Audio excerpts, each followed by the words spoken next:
Imini yeSabatha ayibenhle kwabangcwele. Isihloko salenkonzo sithi Isizwe Sikankulunkulu Nezwe Lesethembiso. Deuteronomy 14 verse 1 to 2. uJehova wakhuluma lamazwi ngoMose kubantwana bakwa-Israyeli. Wathi, ningabantu bakaJehova uNkulunkulu wenu. Anikuzisika, anikuwagunda amakhanda enu ngenxa yabafileyo. Ngokuba ningabantu abangcwele kuJehova. uJehova unikhethile ukuba nibe yisizwe esiyifa lakhe phakathi kwezizwe zonke ezisebusweni bomhlaba. Amen. Sesichaze kaningi ukuthi abantwana bakwa-Israyeli okwakuyisizwe samaHebheru ngabantu abamnyama. Le akuyona inkolelo kodwa ngumlando oliqiniso. uNkulunkulu wakhipha abantwana bakwa-Israyeli eGibhithe ebugqilini bukaFaro. Okwathi besendleleni wenza isivumelwano nabo sokuthi sebeyisizwe sakhe esingcwele. Ngakho-ke uyobenzela noma yini abacela ukuba abenzele yona. Bese bona bagcina yonke imithetho yakhe njengoba ibhaliwe emqulwini obizwa ngokuthi incwadi yomthetho. kuDeuteronomy 28 verse 1 to 14 uJehova wachaza zonke izinto oyobenzela zona uma behamba ngokwezimiso zakhe. Kodwa kusukela kuverse 15 kuya ku68 uJehova wazibala zonke iziqalekiso ezobehlela uma bemhlubuka bengayigcini imithetho yakhe. uJehova wahamba nalesizwe waze wayofika eKhenani, okwakuyilizwe owayelethembise ukhokho wabo uAbrahama ukuthi uyonika izizukulwane zakhe. Sebefikile eKhenani, namhla esibizwa ngokuthi iPalestine, kulapho abazakhela khona umuzi obizwa ngokuthi iJerusalem esizweni samaJebusi, la inkosi uSolomoni akha khona ithempeli likaJehova. Sebefikile eKhenani baba ngobukhosi obukhulu nobuqinile buhamba ngezimiso zikaJehova njengokufundiswa nguMose. Kodwa emva kokubusa kwenkosi uSolomoni lobu bukhosi behlukana kabili, kwaba ngubukhosi bakwa-Israyeli okwakhiwa izizwe ezilishumi, bese kuba ubukhosi bakwaJuda okwakhiwa izizwe ezimbili. Isizwe sakwa-Israyeli isona esaqala ukuhlubuka uJehova ngokungayigcini imithetho yakhe. Wabe uJehova useyasuka kubo. Sesimhlubukile uJehova, lesi sizwe sanqotshwa izizwe eziningi okwaphetha ngokuthi ama-Assyrians asithumbe. Awabe usabuya ube khona umbuso wakwa-Israyeli. Kodwa isizwe sakwaJuda esanamathela kuJehova, umbuso wabo waba khona eminyaka cishe engu-150 sewaphela owakwa-Israyeli. Yikho-ke kulesi sikhathi singasakhulumi ngabantwana bakwa-Israyeli, kodwa sesikhuluma ngamaJuda. NamaJuda njengoba nawo ayengasahambi ngomthetho kaJehova, agcina ehlulwa izizwe eziningi, kodwa wona noma kunjalo akazange ahlakazeke. Isizwe sagcina ukuhlakaza isizwe samaJuda ngo-70 AD, kwaba isizwe samaRoma. Sekaningi sikhuluma ngalempi yamaJuda namaRoma eyaba ngo-66 kuya ku-70 AD. Ngakho asizulokhu siyichaza. Okubalekile ngokunqotshwa kwamaJuda kulempi ukuthi amaJuda ahlakazeka umhlaba wonke njengama-Israyeli. Abanye babalekela eWest Africa, amanye anqamula ugwadule aze azofika lapha eMzansi Afrika. Inkinga yesizwe sakithi ukuthi noma umuntu ethi ungusomlando, kodwa akasihluphi ngokulandela wonke umnyombo ngesizwe sakubo. Iningi lethu ligcina ukuba nolwazi ngomlando walesizwe kusukela ku-1600. Akakho kosomlando bakithi ongakutshela ukuthi kusukela ku-70 AD kuya ku-1500 sasikuphi lesizwe esagcinela eMzantsi Afrika. Mina angisiye usomlando, kodwa kwathi uma ingilosi ingichazela ukuthi amaZulu ayinzalo kaJuda, ngaqala ukwenza ucwaningo ngawo wonke umlando wesizwe sakithi kusukela kusese-North East Africa eyaziwa ngale okuthiwa manje i-Middle East. Ngabe sengithola imephu eyenziwa ngo-1700 yase-West Africa eyayinezwe elibizwa ngokuthi i-Negroland. Izakhamuzi zalo zikwi-Kingdom of Judah kanye neminye imindeni yesizwe sabantwana bakaJakobe. Kwangidida ukuthi njengoba i-Kingdom of Judah yayise-Middle East, manje sekwenzeka kanjani ukuba ibe se-West Africa.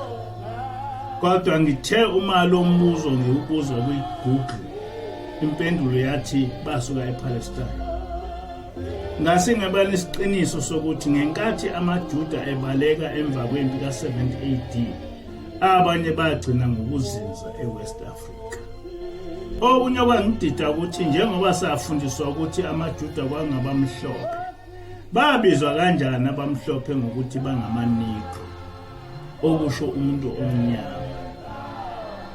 Ngabuye ngathola izincwadi ezazibhalwe ngabamhlophe ababelapha eNatali, bechaza ukuthi amaZulu ngamaJuda, nokuthi eminyakeni yo-1850 amaZulu abamhlophe babewazi ngokuthi ngamaJuda, benobufakazi balokho.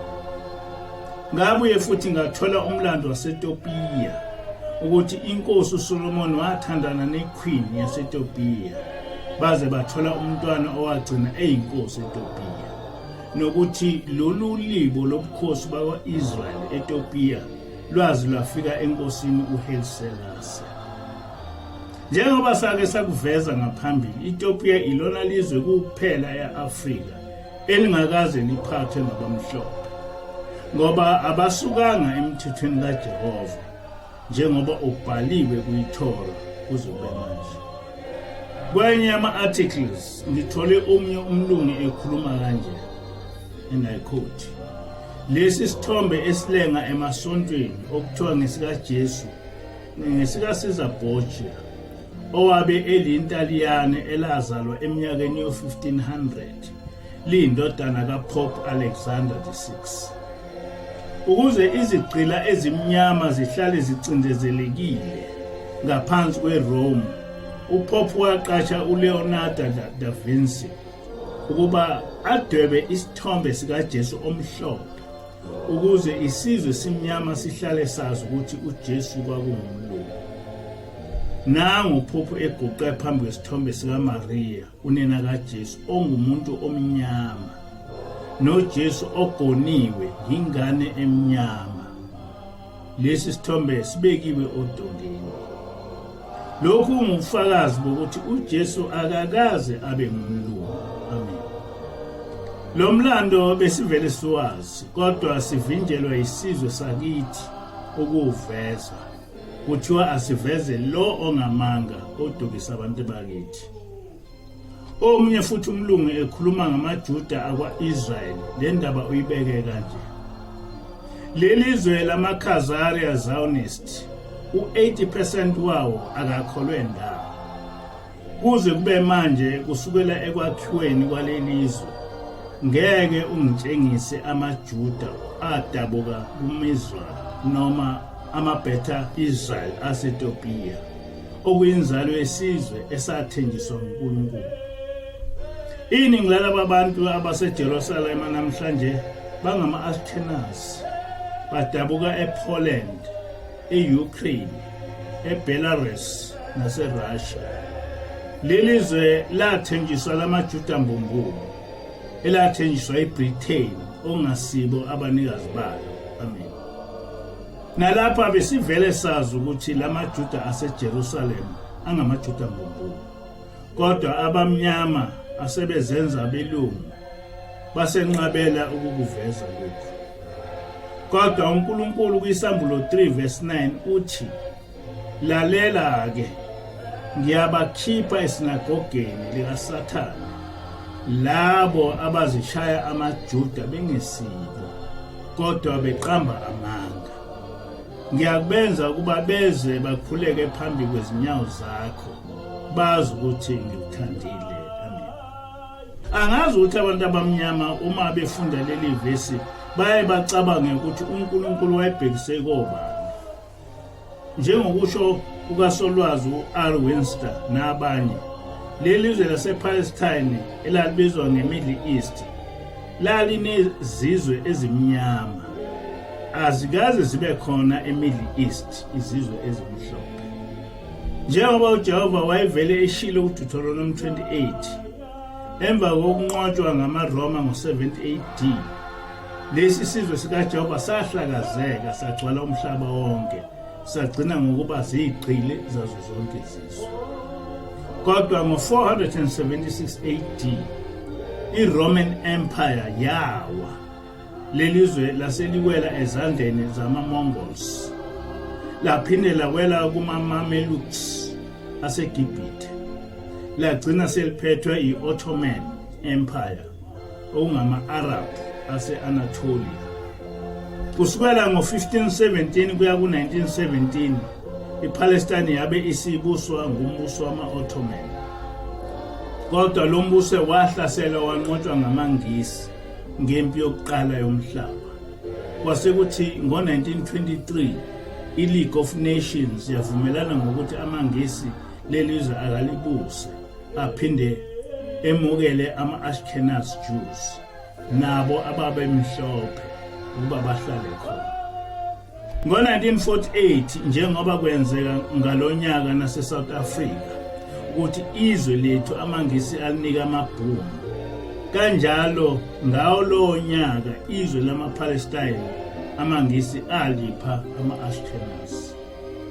Kodwa kungimangalisile uma sengizwa umholi wamaJuda omhlophe uNetanyahu esethi sebehlala ePalestine iminyaka engu-4,000, ngalokhu echaza ukuthi yibo abayinzalo kaJakobe. Kumele uNetanyahu achaze ukuthi kusukela nini kuya nini ama-Ashkenaz esePalestine. Uma siphuca izwe nobuzwe bethu ngezinye izizwe sibhekile, uyaye uthi uma uthi lento uyayiqondisa uvukelwe yibo abantu bakithi, uvele udideke ukuthi kanti siyisizwe sinjani. Njengoba sengike ngachaza, kuyaye kuze kusize abanye kwabamhlophe abaze baphikise lo mlando ukuthi lamaJuda asePalestine ayinzalo kaJakobe. Kodwa thina sivele sivume konke. Izizwe ezimhlophe zisiluthe ngezinto ezisobala, nathi sakwemukela lokubuwula esenziwa khona. Yinto esifakazelwe ngisho i-DNA ukuthi isizwe samaHebheru esifunda ngaso eBhayibhelini ngokhokho bethu ongamaNegro, amaBantu, amaLemba nezinye ezikhona lapha e-Afrika. Kodwa isizwe simnyama sinamathele kuleli ilungu elakhiwe ngabamhlophe. Noma sebetshelwa ukuthi lo Jesu esamakhelwa isizwe simhlophe akekho, kodwa kwachithwa umprofeti wethu uYeshua, basakhela isithixo sabo. Lo mlando oqondile uvele uphikiswe ngabantu bakithi. Njengoba eSouth Africa isimangalele lamaJuda mbumbulu aseqhage eJerusalem, kunabantu abamnyama abavuna ukubulawa kwamaPalestine ilamaJuda. Yize umhlaba wonke ngaphandle kwe-DA uhalasela iSouth Africa ngalesenzo. Kusenabantu abamnyama abasaphikelela ukuthi lamaJuda mbumbulu aqalekiswa nguNkulunkulu kwiSamuel 3:9 kuseyiyo inzalo kaJakobe, baziphika bona. uNkulunkulu sebuye wakhuluma futhi kumprofetikazi wase-USA uCelestia, washo khona lokho owakusho kuJohane kwiSamuel. Mhla 8 January 2024 uJehova ufikile kulo mprofetikazi, wamchazela ngobuqili balamaJuda mbumbulu. Uthi-ke uJehova, iMelika ichithe imali yayo nengcebo yayo isekela isizwe sinamanga ngokuthi sithi singu-Israyeli. Lesi sizwe samanga esikhona njengamanje ezweni lakwa-Israyeli siphange i-USA baluthatha kalula uthando lwayo, kodwa neMelika iyazi ukuthi bayisixuku sabaqambimanga, bathathe ubuzwe bamanga. neMelika bayenza yaba ingxenye yalamamanga. Uthi-ke uJehova kusukela ngo-1948 kuqanjwa lamanga, iMelika yayazi ukuthi kuqanjwa amanga lapha. Uthi-ke uNkulunkulu, uma uchitha imali yakho usukela lesi sizwe samanga, nawe usukanye naso, uyobhujiswa kanye naso. Ngani ixwayisa kuSambulo 3 verse 9 ngalesi sizwe esithi singamaJuda singesizwe. Amahubo 83 lihubo lika-Asafa lichaza konke abezizwe abawukwenza ukuqeda ngalesi sizwe sikaJehova. Amen. Kuyishwa-ke ukuthi phakathi kwethu kube nabantu abamnyama abasola eSouth Africa ngokuthi imangalele lamaJuda mbumbulu ngokubhubhisa amaPalestine. Kuyezakwala kwabamhlophe ngoba vele nabo bangabacindezeli bethu. Kuzogcina kunempi yomhlaba ezosuswa ilesi senzo samaJuda mbumbulu. uJehova useshilo ukuthi elakwa-Israyeli namadlela ndawonye alo okuyiMelika namanye ama-European countries bazonqotshwa kuleli. Leli lizwe uJehova uyolibuyisela kulabo owafunga ngabo emandulo ukuthi kohambe kuhambe libuyele kubo njengesethembiso sakhe. Ingilosi yangitshela ukuthi sogcina sibuyele eJerusalema njengoba uJehova wethembisa. Leli zwe logcina kulabo uJehova owabethembisa lona. Okwasho uJehova akunakuguliswa umuntu. Inkosi busise izwi layo. Le ntshumayelo iyatholakala ku-YouTube no-Facebook othi Rempanza NCG.